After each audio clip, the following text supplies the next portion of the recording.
Hello students, how are you? Today we are taking some miscellaneous questions. Okay?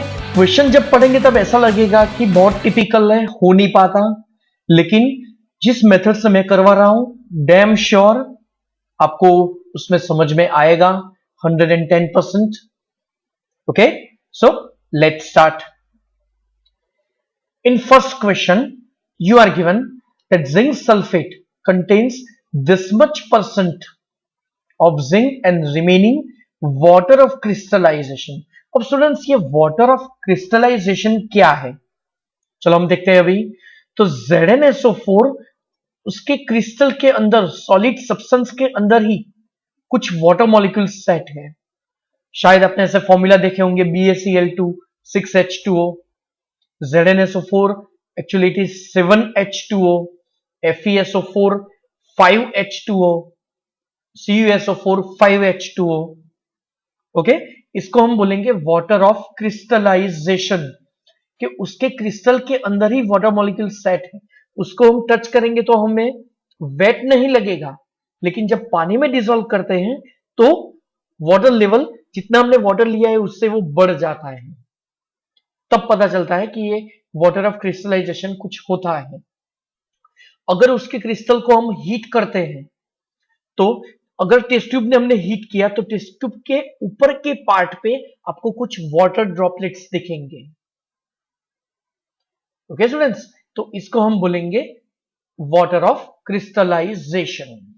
चलो, ये हुआ इसका fundamental. अब क्वेश्चन कैसे सॉल्व करते हैं? यहां पे दिया है कि law of constant proportion is true, तो the weight of Zn that is required to produce the 20 gram of crystal. तो फर्स्ट ऑफ ऑल स्टूडेंट, यहां पे आपको मास ऑफ Zn पूछा है, तो चलो अब हम लेंगे यहां पे क्रिस्टल और सामने Zn. तो mass of crystal, mass of Zn. अगर स्टूडेंट्स हमने 100 ग्राम क्रिस्टल लिया तो उसमें जिंक कितने ग्राम से, यू आर गिवन. अब ये पूछा है कि हमें 20 ग्राम क्रिस्टल चाहिए ही चाहिए, तो उस टाइम पे जिंक हम कितना लेंगे? तो यहां पे मास ऑफ Zn हमें इजीली मिल जाएगा 20 इंटू 20.65 डिवाइडेड बाय 100. 25 5 से डिवाइड करो, 5 4 देन 26, 5 5 4.5 समथिंग कुछ आएगा. चार ऑप्शन फटाफट देख लो. Yes, B Bombay is the correct answer. Okay students, तो आपने देखा होगा कि क्वेश्चन पढ़ने में बहुत लंबा लग रहा था और समझ में नहीं आ रहा था, लेकिन एकदम इजीली हो गया. यहां पे आपको Zn का मास दिया है, तो वो परसेंट हम किसके बेस पे फाइंड आउट करेंगे? 100 पे. तो 100 ग्राम क्रिस्टल लिया तो उसमें 22.65 gram of Zn is present. तो अगर हमने 20 ग्राम ऑफ क्रिस्टल लिया तो फिर उस टाइम पे हमें कितना Zn लेना चाहिए? That is asked. So 4.5 something, that is 4.53 gram is the answer.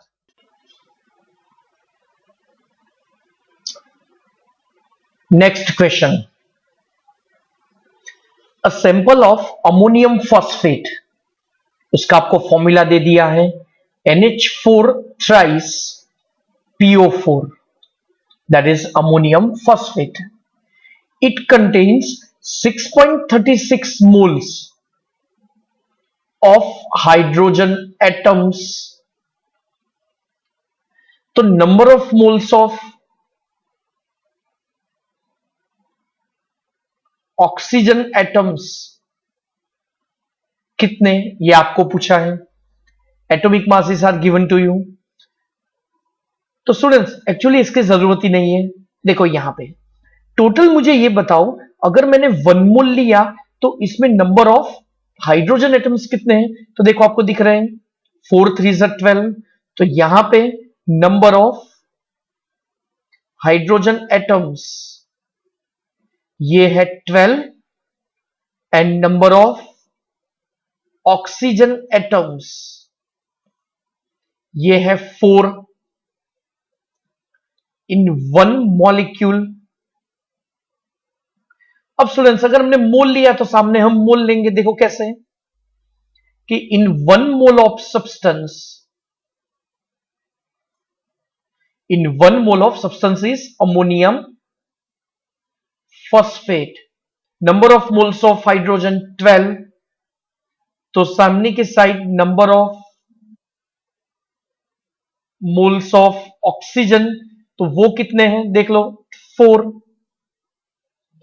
तो अगर आपको number of moles of hydrogen यहां पे सैंपल में आपको दिया है 6.36, तो फिर सामने कितना, हमने यहां पे क्रॉस मल्टीप्लीकेशन सिंपली लिया है 6.36 इंटू 4 डिवाइडेड बाय 12, क्योंकि यहां पे रेशियो होगा 12:4, तो 6.36 तो सामने कितना, तो 4 3 और 3 से डिवाइड करो, 3 2 3 1 अगेन 3 2 तो 2.12 मोल हुआ. So C is the correct answer. Okay students, next. On analysis of certain compound was found to contain iodine and oxygen, और उनका रेशियो कितना है, आयोडीन और ऑक्सीजन का रेशियो आपको दिया है 254:80 ग्राम, मतलब ये रेशियो दिया है बाय मास. अगर 254 ग्राम आयोडीन है तो सामने की side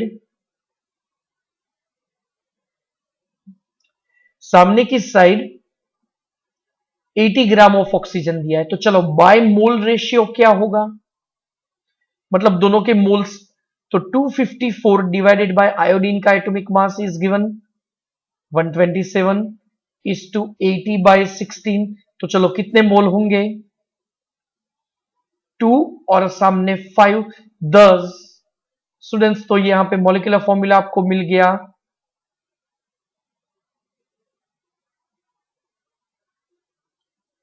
I2NO5. The Delhi is the correct answer. Next one.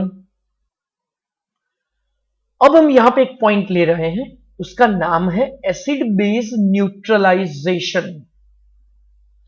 तो स्टूडेंट ये एसिड बेस न्यूट्रलाइजेशन क्या है, तो whenever acid base neutralisation is considered, at that time the formula is NaVa equals NbVb. अब NaVa is for acid, NbVb is for base. तो इसका मतलब ये हुआ कि अगर Na लेते हैं so it is the normality of acid and Va is volume of an acid. Similarly, Nb is normality of a base.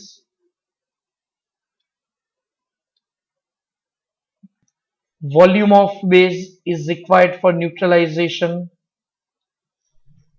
Okay, students. Next.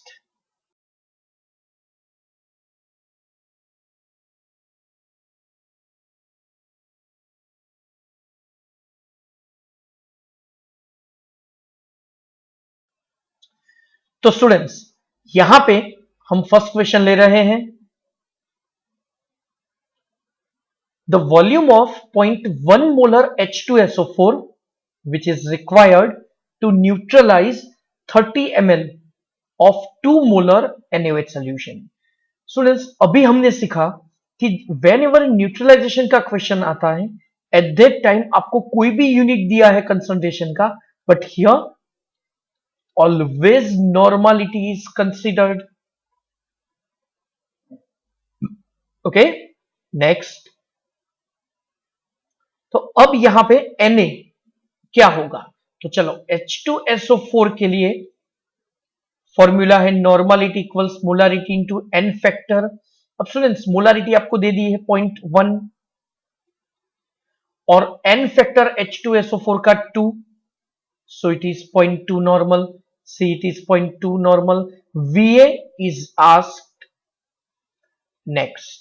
अब स्टूडेंट्स NaOH के लिए N फैक्टर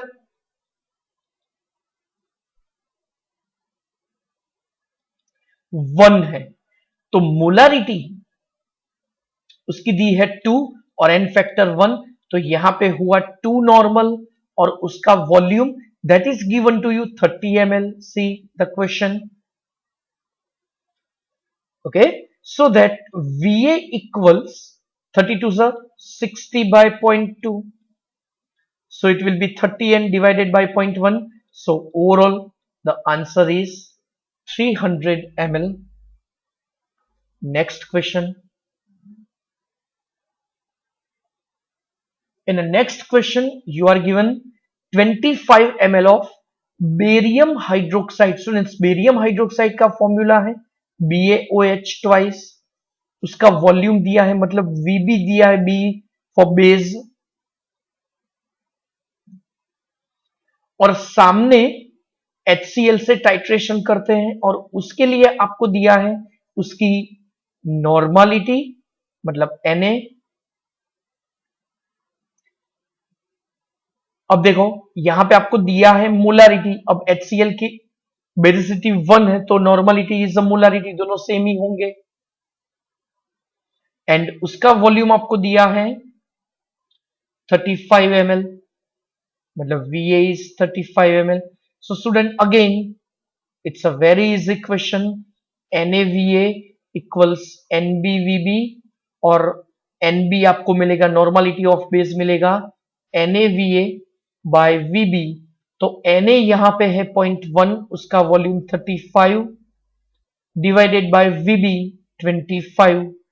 चलो 5 5 5 7,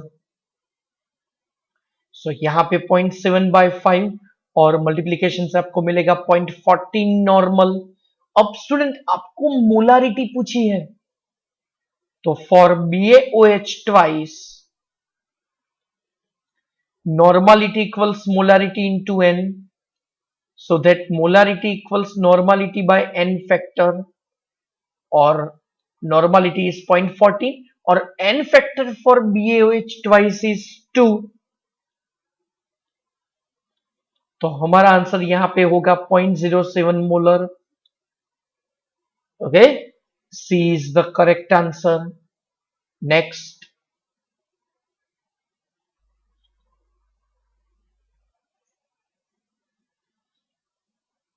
Decomposition of certain mass of CaCO3.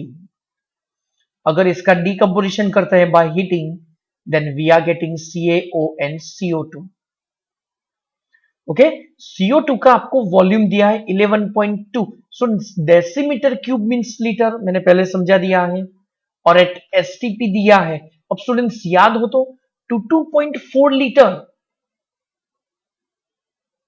Means 1 mole at STP. तो 11.2 litre that means half mole. Easy. अब आपको पूछा क्या है कि KOH का कितना मास चाहिए ये CO2 गैस को न्यूट्रलाइज करने में, because CO2 is an acidic gas और KOH is a base. Students, अब इसको इक्वेशन को बैलेंस करें तो K ज्वाइन होगा CO2 और वो ज्वाइन होगा मेनली K2CO3 बनाएगा. तो K2 तो 2 से मल्टीप्लाई करो तो एक्स्ट्रा क्या हुआ पता है, वाटर. ओके, इक्वेशन बैलेंस हो गया. तो रिलेशन क्या बना, 2 मोल के सामने 1 मोल. तो चलो स्टूडेंट, यहां पे आपको हाफ मोल CO2 दे दिया है. कैसे, 11.2 litre at STP, that means half mole. तो अगर मैं यहां पे हाफ मोल लूं तो यहां पे क्या होगा,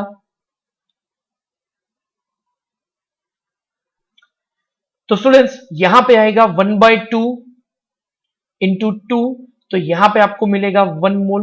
अब 1 मोल मतलब कितना मास, तो याद करो मोल कंसेप्ट. 1 मोल का मास होगा मॉलिक्यूलर मास जितना ग्राम में मास. पोटाशियम का 39, ऑक्सीजन का 16 और हाइड्रोजन का 1. टोटल होगा अपना 40 and 16 56 gram. And option is a. Okay, next. 2.76 gram of silver carbonate. Student, silver carbonate का फॉर्मूला है Ag2CO3. अगर इसको हम स्ट्रांगली हीट करते हैं, स्टूडेंट पहले आपको मिलेगा Ag2O और उसको कंटिन्यूअसली स्ट्रांगली मतलब बहुत ज्यादा हिट करते हैं तो फाइनली हमें सिल्वर मेटल मिल जाती है और सिंपल CO2 रिलीज हो जाएगा। तो इक्वेशन हमें बैलेंस नहीं करना है क्योंकि आपको यही पूछा है यील्ड मतलब फाइनल रेसिड्यू जो सॉलिड बचेगा दैट विल बी सिल्वर। तो यहां पे रिलेशन बना Ag2CO3 gives 2Ag। स्टूडेंट इतना तो समझ में आ गया होगा कि मैंने स्टार्टिंग में याद हो तो आपको आयंस का लिस्ट एक दिया था जिसमें सिल्वर का चार्ज 1+ और कार्बोनेट का चार्ज 2-, तो जिससे Ag2CO3 मिलेगा। देख लो Ag1+ CO3 2-, तो ये फॉर्मूला होगा Ag2CO3, तो 1 मोल के सामने 2 मोल्स। ओके चलो अब इसका मॉलिक्यूलर मास निकालते हैं। तो Ag का 108 है मल्टीप्लाइड बाय 2, तो यहां पे होगा 216, कार्बन का 12 और O3 48, टोटल हुआ 6 1 देन 7 एंड 2। तो स्टूडेंट यहां पे मास होगा 276 ग्राम। तो सामने कितना यील्ड मिलेगा 2 मोल्स, 1 मोल का मास होगा 108, 2 मोल्स का 216 ग्राम। तो स्टूडेंट यहां पर आपको दिया है कि 2.76 ग्राम, तो सामने कितना ग्राम। तो स्टूडेंट कैलकुलेशन करने की जरूरत ही नहीं, यहां पे देखो यहां पे 2 पॉइंट कट हुए तो यहां भी 2 पॉइंट कट कर दो। So this is our answer and answer is a. Okay student next. Students यहां पे आपको कार्बन, हाइड्रोजन और नाइट्रोजन का रेशियो दिया है। देख लो बाय वेट कार्बन, हाइड्रोजन और नाइट्रोजन का रेशियो दिया है 9:1:3.5 और ये दिया है बाय मास। चलो आगे हमने किया उसी हिसाब से बाय मोल हम लेते हैं, तो सबके मास को उसके एटॉमिक मास से डिवाइड करो 1/1 और 3.5/14। तो स्टूडेंट यहां पे आपको मिलेगा 3 3 3 4 1 और यहां पे आपको मिलेगा 1/4, 3.5 का डबल 7 और 7 का डबल 14 मतलब बाय 4। अब चलो सबको 4 से मल्टीप्लाई कर दो तो 3 डिवाइडेड बाय 4 गया, 1 4 4 और यहां पे 1/4 इंटू 4 तो कट। तो स्टूडेंट ये आपको मिला एम्पेरिकल फॉर्मूला।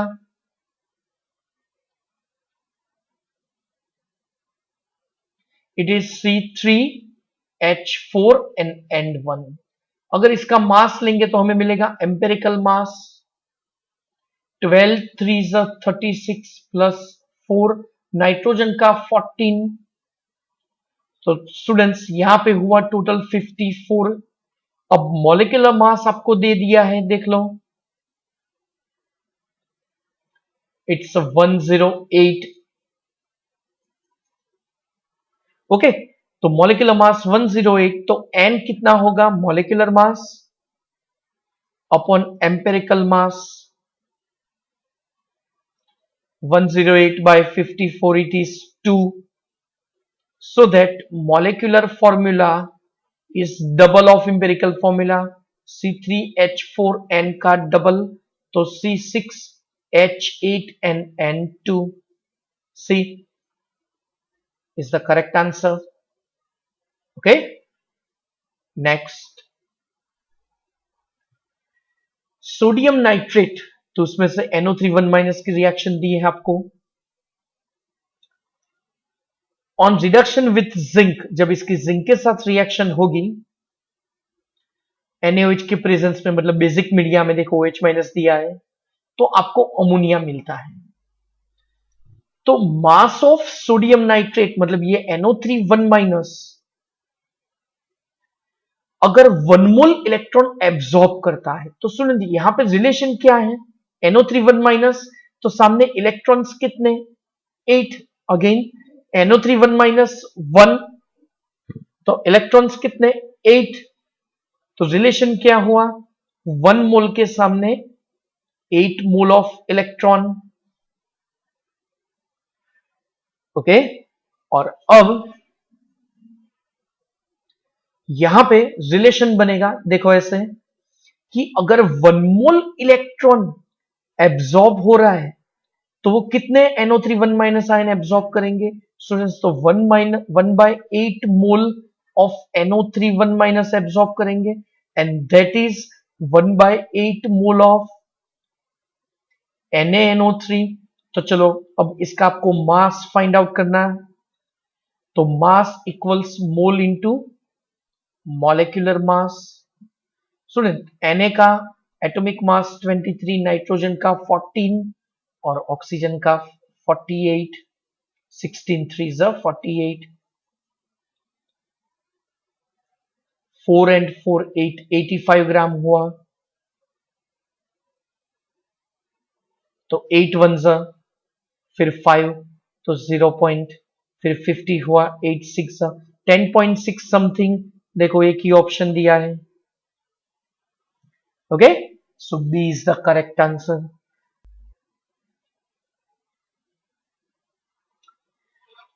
यहां पे आपको दिया है 0.5 mole of BaCl2 and it is mixed with 0.2 mole of Na3PO4. So maximum number of moles of Ba3PO4 twice that can be formed. तो students first of all BaCl2 उसकी रिएक्शन हो रही है Na3PO4 के साथ और हमें मिल रहा है Ba3PO4 ट्वाइस। चलो फर्स्ट ऑफ ऑल इसको बैलेंस करते हैं हम।